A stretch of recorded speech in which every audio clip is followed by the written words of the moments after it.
Set in Dublin, New York and an island off the Cork coast, The Game Changer is the latest novel by Louise Phillips and the fourth one to feature criminal psychologist Dr. Kate Pearson and DI Adam O'Connor.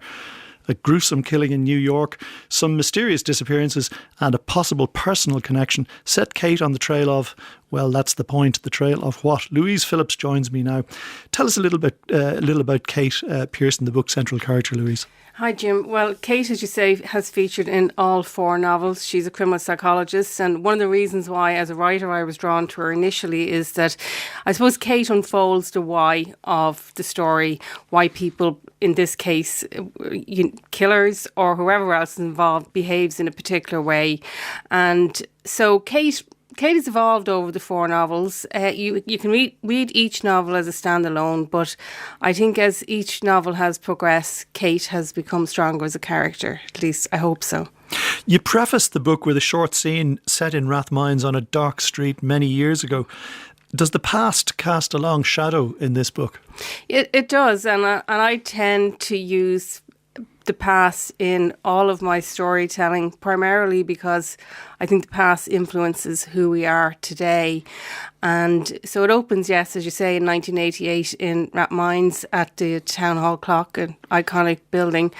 And straight away, you know you're into secrets, family secrets, and possible guilt money. And so that sets the scene. Then it moves fairly quickly to New York. There's a vicious killing in New York, and then it goes straight to Dublin again in that September of this year. And an ex-school teacher who also happens to be the brother-in-law of the chief superintendent is supposedly have committed suicide. But crime writing being what it is, they all will inevitably get linked up. The Game Changer isn't your ordinary cops and robbers crime story. You've delved into some serious psychological issues here, chief among them being how emotionally vulnerable people can find themselves being manipulated with apparent ease. Did you do a lot of research in that area, and where did you start? Well, I think it started off with curiosity. I think most writers study people, and over the years I've watched how people behave differently in groups and how one member of a group, depending on how they're respected in the group, can influence the opinions of the other. And most of my writing as well, I usually deal with people who are vulnerable in some way or on the edge. And the impetus for me of this original story was to see how vulnerable people would relate in that manipulative situation. So with each of the books I've worked with psychologists, because I do think you need to understand the subject matter that you're dealing with. And I hope that feeds in well to the story. But even though there is an element of vulnerability, I try to put in some hope within it as well. The story regularly cuts back and forth to documents from what appears to be a cult called the Lightness Institute. Mm-hmm. And you reference, you don't directly reference, but the Manson family and the episodes around the Manson family and the Jonestown massacre loom large. So cults are a serious item in this book. Tell me more about how you... Well, cults definitely does feature in it, and I think, it's arguably whether or not every one of us is in a cult. I mean, people who are in Western society are influenced by Western thinking. It's the way the mind works. We tend to shut off things that possibly contradict what we believe, and that's actually the basis by which most people start their integration into a cult.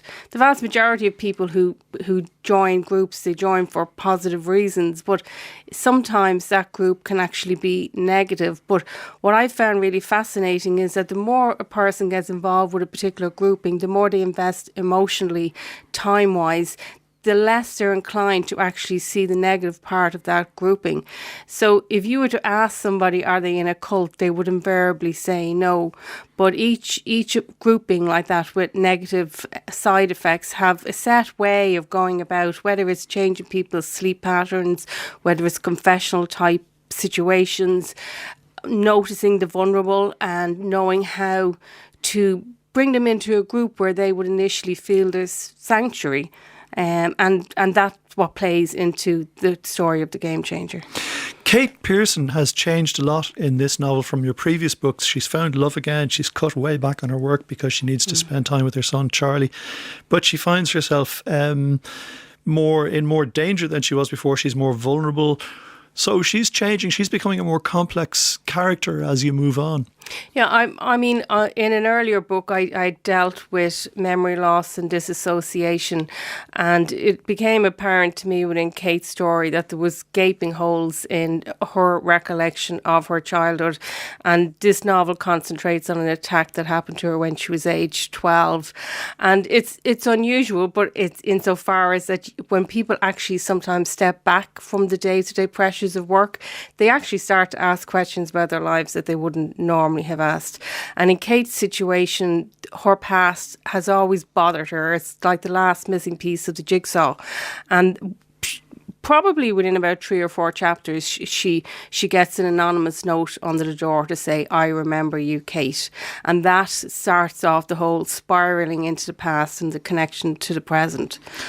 And memory, of course, is a very powerful element of this story, because there's a line about the things you want to forget, or the things you can't remember, or the things you want to forget. And actually, memory is fascinating, because we all believe that we remember events as they happen, but actually, every time we recall an event, we compromise that memory, which is why siblings from the same family would have a completely different recollection of what happened to them years before, because each moment of recall becomes a compromise.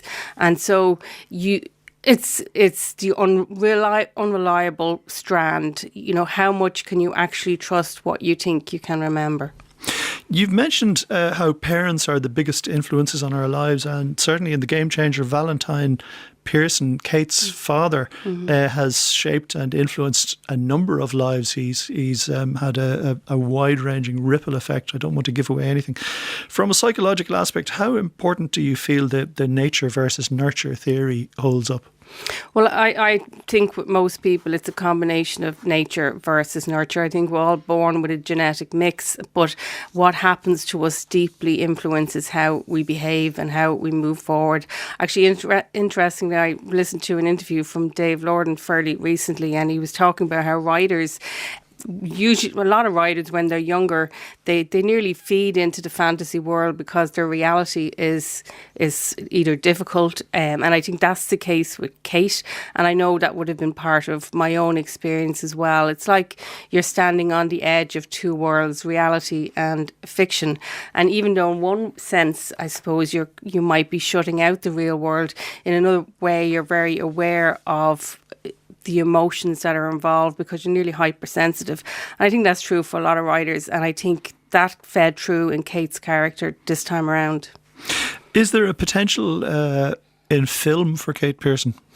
Well, I grew up with books and TV and watching test cards for hours at a time, and movies. So I would definitely hope there is a future in that way. I think when I write, I tend to visualize as well as connect to the story. So for me, that's what I see, because they were my two influences: TV, movies, and of course the written word.